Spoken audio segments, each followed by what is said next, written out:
एक बार की बात है, एक जंगल में एक लोमड़ी और एक सारस रहते थे। दोनों जानवर पड़ोसी थे।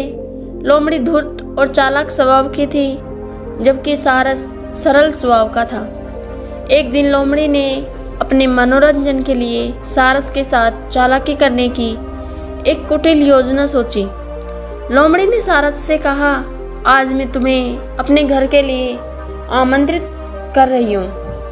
शाम को हम दोनों साथ में खाना खाएंगे। लोमड़ी किसी भी चाल से अनजान सारस ने खुशी खुशी उसका यह निमंत्रण स्वीकार कर लिया। शाम को तय समय पर सारस खाना खाने के लिए लोमड़ी के घर पहुंचा। लोमड़ी ने खाने में सूप बनाया था। उसने बड़ी चालाकी से दोनों के लिए वह सूप उथले बर्तन में परोसा और सारस के सामने रखा। यह देखकर सारस को बहुत अजीब लगा। अपनी लंबी चोंच के कारण सारस उस बर्तन से सूप पी ही नहीं सकता था। वहीं दूसरी ओर लोमड़ी सामने बैठकर बड़ी आसानी से अपना सारा सूप पी गई। अपने पड़ोसी की निराशा को देखकर भी अनजान बनते हुए उसने सारस से कहा, अरे तुम तो सूप पी ही नहीं रहे, शायद तुम्हें अच्छा नहीं लगा। लाओ मैं ही इसे ख़त्म कर देती हूँ। यह कहकर लोमड़ी सारस को परोसा हुआ सूप भी चट कर गई। सारस समझ गया कि लोमड़ी ने जानबूझकर इस बर्तन का इस्तेमाल किया, जिससे वह तो आसानी से सूप पी सकती थी, लेकिन सारस की चोंच सिर्फ गीली होती। सारस लोमड़ी के इस व्यवहार से ठगा सा महसूस करने लगा।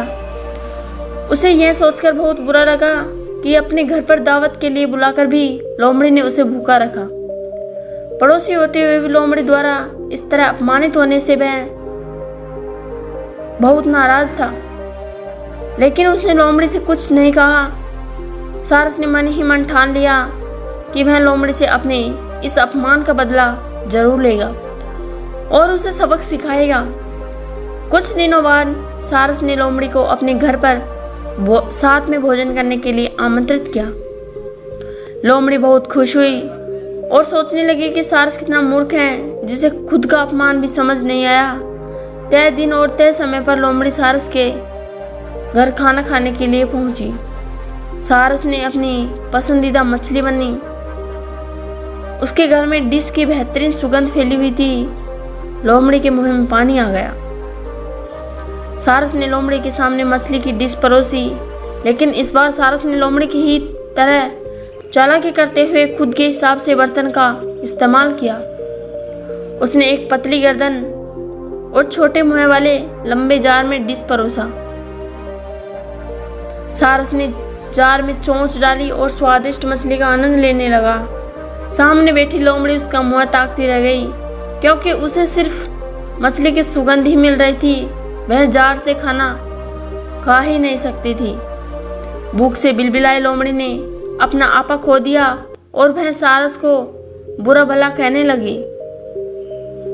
सारस ने एकदम शांत रहकर उसे जवाब दिया, किसी को अपने पड़ोसियों के साथ तब तक चालाकी नहीं करनी चाहिए जब तक कि वे स्वयं उसी व्यवहार को सहन न कर सके।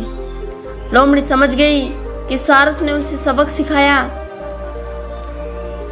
वह शर्मिंदा होकर अपना सा मुँह लेकर घर को वापस लौट गई।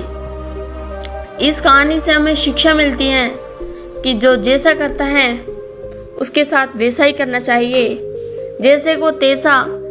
यानी यदि कोई आपके साथ बुरा करे तो उसकी ही तरफ जवाब दे।